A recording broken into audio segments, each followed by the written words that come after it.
कहीं और से करवाया हुआ अल्ट्रासाउंड डॉक्टर मान्य क्यों नहीं देते? ये बहुत लोगों का सवाल है आपसे। मान्य बिल्कुल नहीं देंगे, सवाल ही नहीं उठता है। कहा जाता है कि अल्ट्रासाउंड से कैंसर और ट्यूमर बनने का खतरा होता है। इसका शरीर पे कोई खतरा नहीं है। शरीर पे खतरा एक्सरे का, आप एक्सरे से बचिए।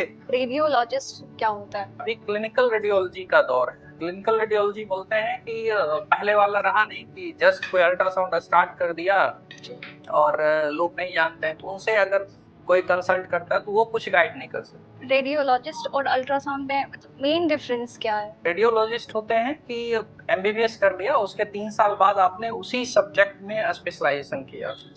अल्ट्रासाउंड तो कहीं भी हो जाता है, तो लोग रेडियोलॉजिस्ट के पास क्यों जाते? लोग नहीं जानते हैं इसलिए कहीं भी करा लेते हैं, नहीं तो नहीं कराएंगे। जो जागरूक लोग हैं, जो जानते हैं कि अल्ट्रासाउंड मतलब रेडियोलॉजिस्ट डॉक्टर, तो हर हाल में उनको खोजेंगे, उनको तलाश करेंगे अपने शहर में। आप कितना भी उनको कहें कि ये भी तो सेंटर है अल्ट्रासाउंड के, यहाँ कराए पैसों कम लगता, वो बढ़िया कह के फलना चिलना, लेकिन वो देखेगा कि डिग्री कौन है, डॉक्टर कौन है। अगर रेडियोलॉजिस्ट डॉक्टर है तो कराए। कहीं और से करवाया हुआ अल्ट्रासाउंड डॉक्टर मान्य क्यों नहीं देते? ये बहुत लोगों का सवाल है आपसे। बिल्कुल बिल्कुल मान्य बिल्कुल नहीं देंगे, सवाल ही नहीं उठता है। कि कहा जाता है कि अल्ट्रासाउंड से कैंसर और ट्यूमर बनने का खतरा होता है। इसका शरीर पे कोई खतरा नहीं है। शरीर पे खतरा एक्सरे का, आप एक्सरे से बचिए। जब कभी भी कहीं भी अल्ट्रासाउंड की बात आए तो फर्स्ट सबसे पहले आप सर्च कीजिए कि मेरे शहर का रेडियोलॉजिस्ट कौन है।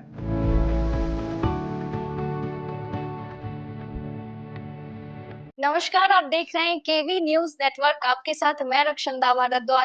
आज का प्रोग्राम बहुत ही खास होने वाला है क्योंकि आज हमारे साथ हैं जाने माने रेडियोलॉजिस्ट और शिशु रोग विशेषज्ञ डॉक्टर रमन कुमार। आइए इनसे कुछ खास बातचीत करते हैं, इनसे जानकारी लेते हैं रेडियोलॉजिस्ट आखिर होता क्या, और बहुत सारी जानकारी। स्वागत है आपका सर।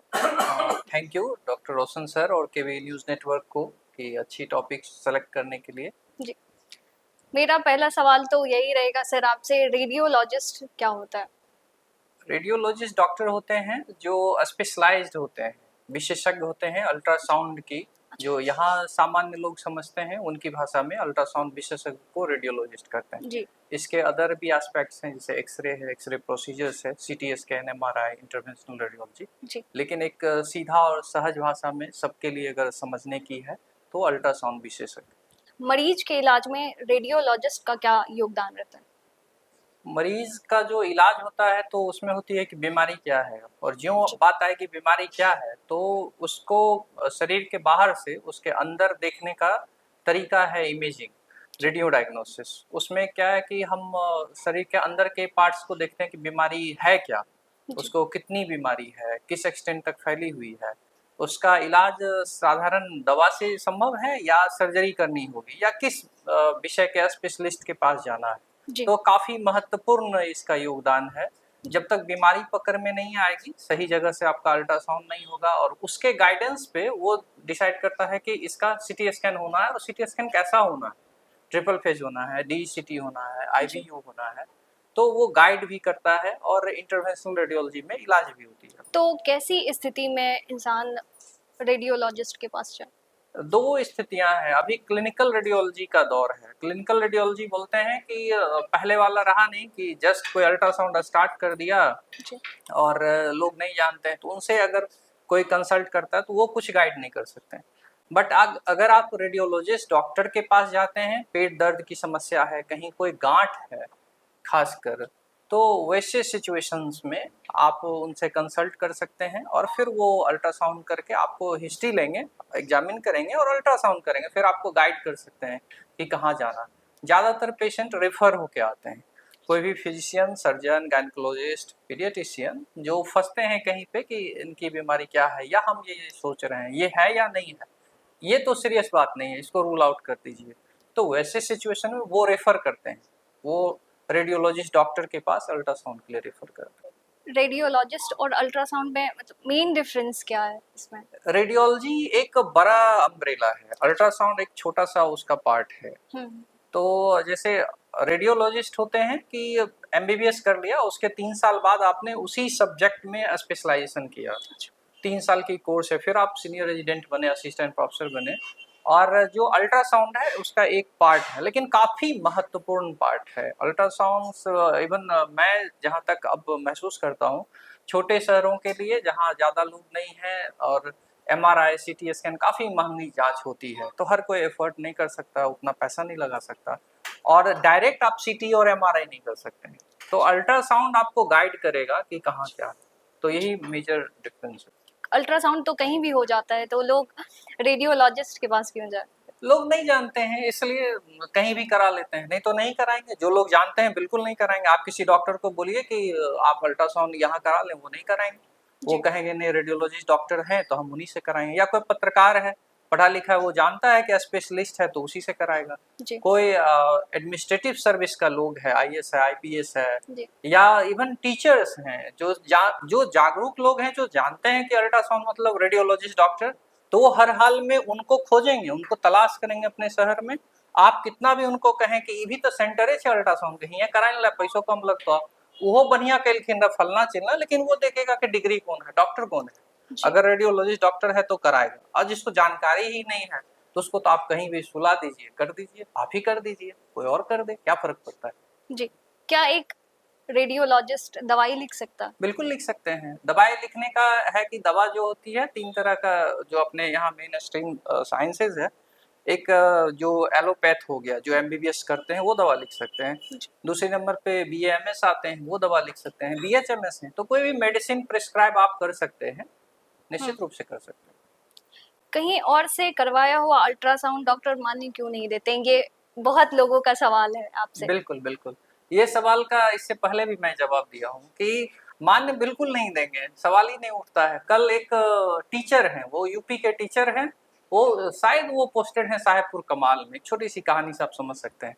उन्होंने गूगल पे सर्च किया अल्ट्रासाउंड, उन्होंने सर्च किया कोई एक अल्ट्रासाउंड का मार्केटिंग के थ्रू या जैसे भी सबसे पहले दिखा, वो वहाँ गए, और थोड़ा देर जब वो बैठे बुकिंग के बाद, तो फिर देख रहे हैं कि यहाँ तो सिर्फ लेडीज आ रही है, और लेडीज में भी प्रेग्नेंट लेडीज है। तो वो परेशान हुए, फिर रिसेप्शन पे जाके पूछते हैं कि हो यहाँ पे मेरा जेंट्स तो कोई आ नहीं रहा, अल्ट्रासाउंड होगा कि नहीं?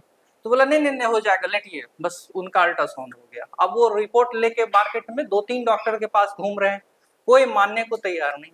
तो फिर उनके समझ में आया, डॉक्टर ने बताया कि आपका जांच जो है मान्य इसलिए नहीं है कि रेडियोलॉजिस्ट डॉक्टर का अल्ट्रासाउंड नहीं है। मेरे पास आए थे, फिर जब मेरा रिपोर्ट हुआ तो ऑब्वियसली मान्य हो गया। एक और सवाल है कि कहा जाता है कि अल्ट्रासाउंड से कैंसर और ट्यूमर बनने का खतरा होता है। अल्ट्रासाउंड एक रेडियो एक्टिव किरण के द्वारा किया जाता है, तो क्या अल्ट्रासाउंड के इस रेडियो एक्टिव किरण का शरीर पर क्या असर पड़ता है? नहीं नहीं नहीं नहीं, बिल्कुल नहीं। अल्ट्रासाउंड जो है साउंड वेव है, वो रेडिएशन बिल्कुल नहीं है। इसका शरीर पे कोई खतरा नहीं है। शरीर पे खतरा एक्सरे का, आप एक्सरे से बचिए, अनावश्यक एक्सरे मत कराइए। सीटी स्कैन का खतरा है, उससे आप बचिए। But ultrasound one of the safest इजाद है मेडिकल साइंस का, और एक्चुअली मेडिकल साइंस का इजाद नहीं है, ये फिजिक्स का इजाद है, और उसको हम लोग मेडिकल साइंस में इस्तेमाल करते। कोई रेडिएशन का खतरा नहीं है, कोई भी स्किन चेंजेस या डरने उड़ने का खतरा नहीं है। सिर्फ प्रेगनेंसी में है कि अगर उसमें मैकेनिकल इंडेक्स होता है या टिश्यू थर्मल इंडेक्स होता है, तो उसके सिचुएशन में डॉपलर करना और कितनी देर तक करना है, प्रेगनेंसी को छोड़ के, क्योंकि उसमें चेंजेस होने का डर, बाकी सेफ है। अगर गर्भावस्था में अगर लेडी बार बार करवा रही है अल्ट्रासाउंड, तो क्या इससे खतरा हो सकता है? नहीं, अल्ट्रासाउंड से लेडी को खतरा नहीं है। नहीं, अब उसके बच्चे को? नहीं, बिल्कुल नहीं। बस वही है कि जो कर रहा है, अब वो अनजान व्यक्ति नहीं हो, उसको नॉलेज होना चाहिए। मशीन के सेटअप में छेड़छाड़ कर दिए, मल्टीपल नॉब्स होते हैं, आप उसको चेंज कर दिए। रेडिएशन तो है नहीं इसमें, साउंड ही है, लेकिन इसमें थर्मल इंडेक्स होता है, वो अगर ज़्यादा हो जाएगा, और खासकर शुरुआत के जो एम्ब्रायो के फेज होते हैं, पहले 6 सप्ताह, 7 सप्ताह, 8 सप्ताह में, तो उस समय डैमेज होने का खतरा है। अदरवाइज अल्ट्रासाउंड में कोई प्रॉब्लम नहीं। एक और सवाल बहुत बोला जाता है कि बच्चों को अल्ट्रासाउंड नहीं करवाना चाहिए, बहुत खतरा होता है, क्या ये भी? नहीं, उल्टा है। उल्टा है एकदम। मैं आपके थ्रू तमाम जो व्यूअर्स हैं उनको क्लियर करना चाहूंगा कि बच्चों का अल्ट्रासाउंड ही कराइए।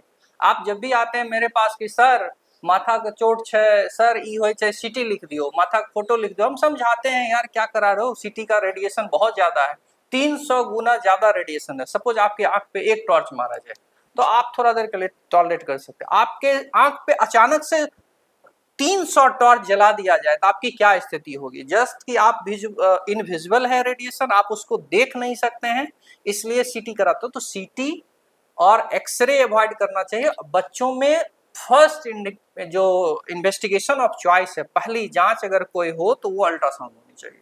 और कुछ जानकारी आप देना चाहेंगे? आप एक रेडियोलॉजिस्ट हैं और बेगूसराय में लगभग बहुत कम रेडियोलॉजिस्ट हैं। बेगूसराय में कम रेडियोलॉजिस्ट हैं और जानकारी बस यही है कि आप जागरूक बनिए। आप जैसे फिजिशियन को सर्च करते हैं, सर्जन चुनते हैं ना, आप जाते हैं कि हम सर्जरी करेबे, ये एक्सपीरियंस छथिन, ये सर्जन छथिन, ये गायनिकोलॉजिस्ट हैं, ये पीडियाट्रिशियन हैं, ये ऑर्थो के डॉक्टर हैं। वैसे रेडियो वर्ड आप अपने जेहन में बैठा लीजिए। जब कभी भी कहीं भी अल्ट्रासाउंड की बात आए तो फर्स्ट सबसे पहले आप सर्च कीजिए कि मेरे शहर का रेडियोलॉजिस्ट कौन है।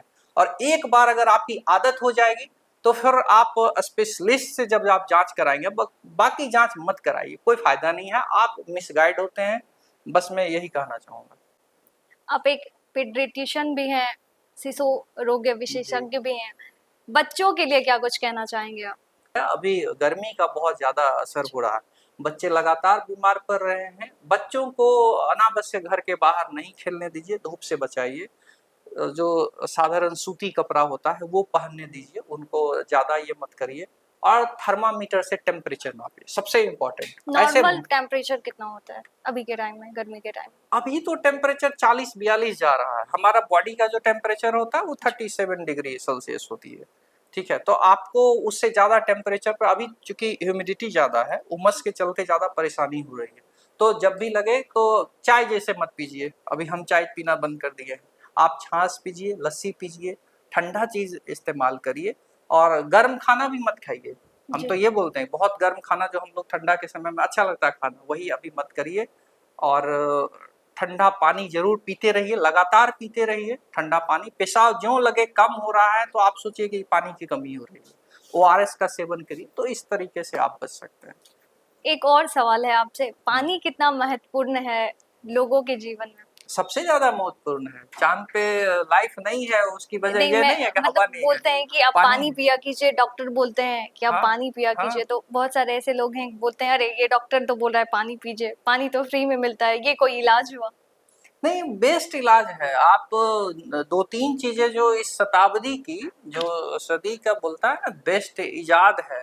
उसमें एक पेनिसिलिन था, एंटीबायोटिक्स, जिसने करोड़ों लोगों की जान बचाई। एक ओआरएस है, और ओआरएस जो लो ऑस्मोलिटी ओआरएस है जो अभी हमारे मार्केट में मिलता है, वो हमारे एक इंडियन डॉक्टर्स हैं साउथ इंडिया के, उनकी कंट्रीब्यूशन से बना है। तो वो पानी नहीं है, वो सबसे बेस्ट मेडिसिन है, सबसे बेस्ट मेडिसिन है। अगर आप उसको थोड़ा थोड़ा सिप्स में लेते रहें, आपको एक ही समय परेशानी होती है, जब वॉमिटिंग होती है तो उस समय नहीं ले पाते हैं, तो उसमें भी थोड़ा थोड़ा ले। बच्चों को एक एक चम्मच दीजिए ना, क्यों उसको गिलास में देना, एक बार आप देंगे तो उल्टी कर देगा। तो ओआरएस साधारण पानी नहीं है, वो अमृत है। अभी जो अगर आप कहें इस टाइम पे तो लगातार ओआरएस पिए। अभी तो बच्चों में थोड़ा टेस्टी भी आता है, जी, नींबू का ऑरेंज फ्लेवर आजकल ये सब आता है, तो प्रमोट करें। आप खुद पीते रहेंगे तो बच्चा भी देख के पीते रहेगा। बच्चा सीखता है, अपने पेरेंट्स को इमिटेट करता है वो। आप जो उनको करते देखेगा वही वो चीज करेगा। तो ओआरएस सबसे बेस्ट है।